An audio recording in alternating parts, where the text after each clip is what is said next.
Good morning, and welcome to Coffee with Kari. It's January 27th, and today we're talking about a super sexy topic, and that is how to organize your knitting needles. Now, I understand that there's a lot going on in the world, and why are we talking about organizing knitting needles? Honestly, I find it very therapeutic to organize. I've already spoken in an earlier episode about how therapeutic knitting is. And I think that organizing is another one of those things that just makes me feel better. So I'm recording this from my bedroom. My bed is made. I find that those days that my bed is made, things just go better. There is a reason that they tell people who are in addiction recovery programs to make your bed every day. And it kind of sets the tone. So if you're just joining us, go ahead and post in the comments your name and where you're coming from in the world. So again, for those of you who don't know me, my name is Kari, and I live in Maplewood, New Jersey, and it is 20 degrees Fahrenheit right now. So it's super cold. And I definitely find myself inside a lot these days. I'm making my own coffee, which is great, saving myself some money. But I do find myself like sitting too much. And one of the things I like to do when I'm inside and kind of stuck, because it's just so cold, is organize. So earlier this month, we talked about how to organize your works in progress, your projects that you're knitting and crocheting. We talked about how to organize yarn. And today we are talking about your needles. So let's dive in. Let's start with the straight needles. And I will say, like, as far as organizing, you can fall anywhere on the spectrum. So you can go from the any old which way organizing method to the very, very specific, careful organizing method. Good morning, Jerry. Jerry says good morning from Highland Lakes, New Jersey. And so I know that it's cold out there too. Always lovely to see you, Jerry.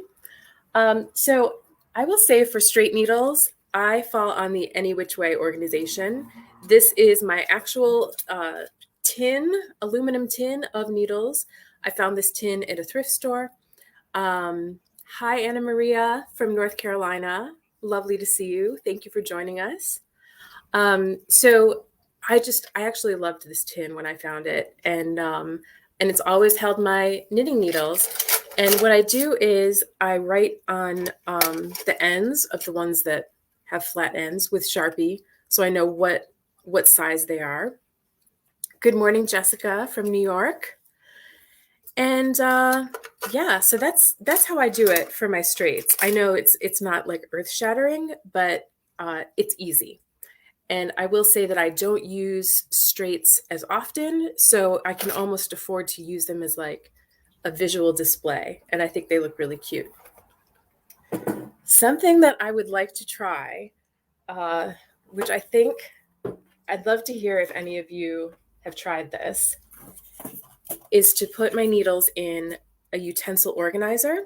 So this is one that I picked up from Target. And it's like bamboo, and then it's got like a dry erase background. So think of the possibilities, you guys.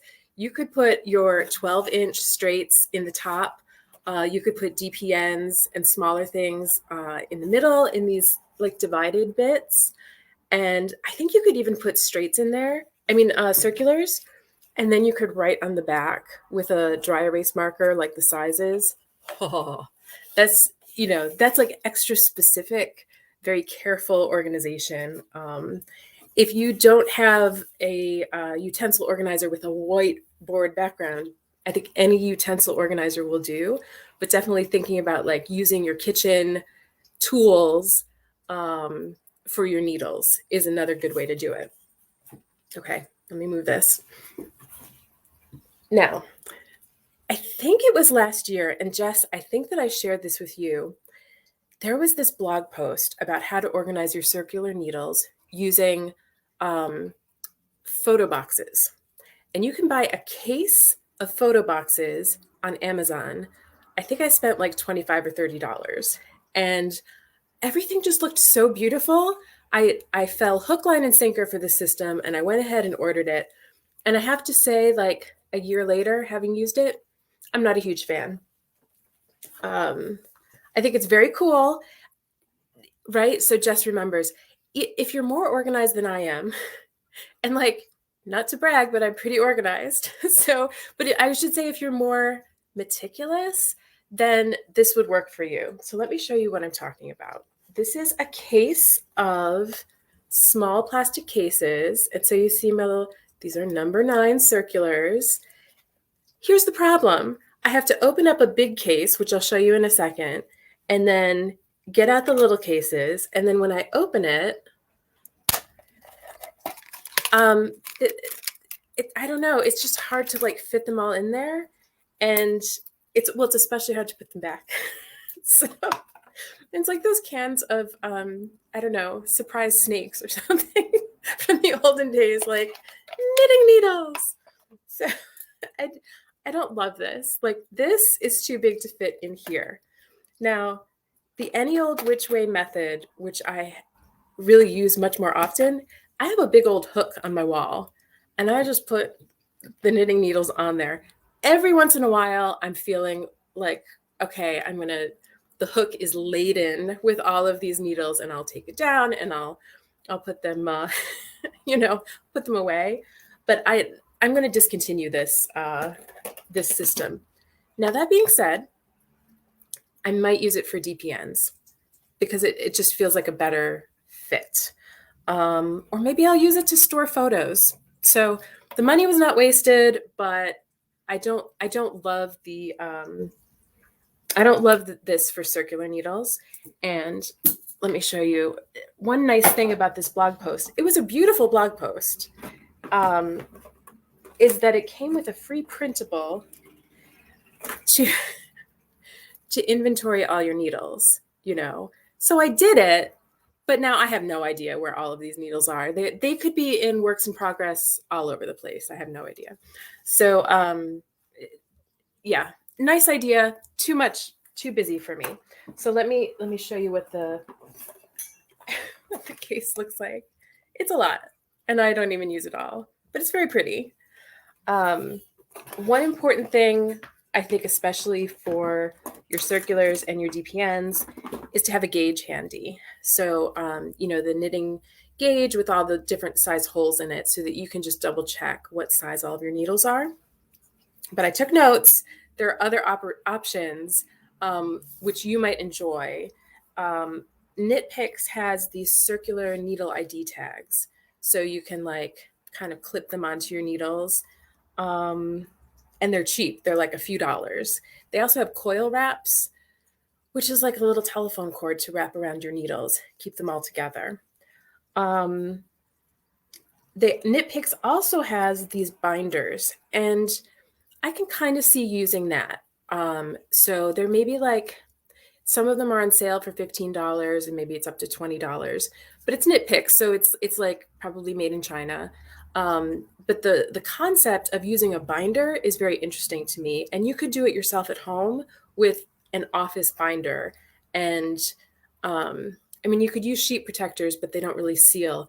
Sometimes you can find at an office supply store a 3-hole punch, like vellum envelope that snaps, and then you can put as many needles in there as you can fit, and you can write with a Sharpie on the envelope, like, here's what's in here.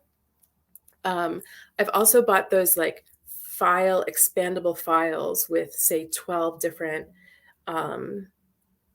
dividers in it, and I've tried putting my needles in that way, which I didn't love. So that's why I like the KnitPicks style, because it just zips. That's very nice. Let's see, what else did I write? So the last thing that I really wanted to recommend that I haven't even talked about yet is go on Etsy and search for needle organizers, circulars, or DPNs, and support those independent artists who make those beautiful, like, fabric sewn organizers. My sister-in-law gave me one for my DPNs. No, for my circulars. And I think I donated it or got rid of it years and years ago. It's one of my regrets. So I want to buy a new one. Jess, I don't know if you recommend anyone in particular, but when I searched on Etsy, there were some, like very bestsellers, and we're not talking super expensive either. Like there's a range. You can buy a hand sewn cloth fabric DPN organizer that has 6 different slots for $13, and then I think the 12 slot was like 22. So really like very nice, that made in the USA. And then I'm sure you could go all the way up. So they have ones that you can hang on the wall, and you put your like for circulars, you put them through these little slots, and then it's just hanging on the wall. And then they have ones that you can roll up. And I have one that you can roll up for my DPNs, which I love. Finally, if you are a seamstress, if you're someone who's handy and wants to make her own, you can buy a PDF pattern on Etsy and sew your own. And if you start to do that and you love it and you start a business out of it, let me know because I will support you. Oh, from Della Q. Yes. Yeah. And that's why I suggested Etsy. So Jess says she has a hanging needle organizer just like that from Della Q. She doesn't think that they make it anymore. So sometimes big corporations, they discontinue the products, which is why I always like going on Etsy. Just because you can really make somebody's day by just, one sale you could be their 100th customer rather than like their 10,000th customer. So it's pretty cool. Oh, and Jess says, I like that gravity helps straighten out my cords. That is such a good point. And that's another reason why I don't love these plastic cases, is because your needles they're all crunched. And again, if you follow Marie Kondo, she says that your belongings like to breathe. So, but it's just a very practical thing too. It's not mystical at all. You want your circular needles to not be all crunched up, because then when you're actually knitting, everything lies smooth. You don't have to worry about like relaxing your cords. And Jerry says, I love hand sewn organizers. I use them for my lace bobbins, yes, and my straight needles. And we're obviously talking about knitting today, but same thing with crochet hook organizers. A lot of these organizers are nice, and they transcend the craft. They're good for more than one craft.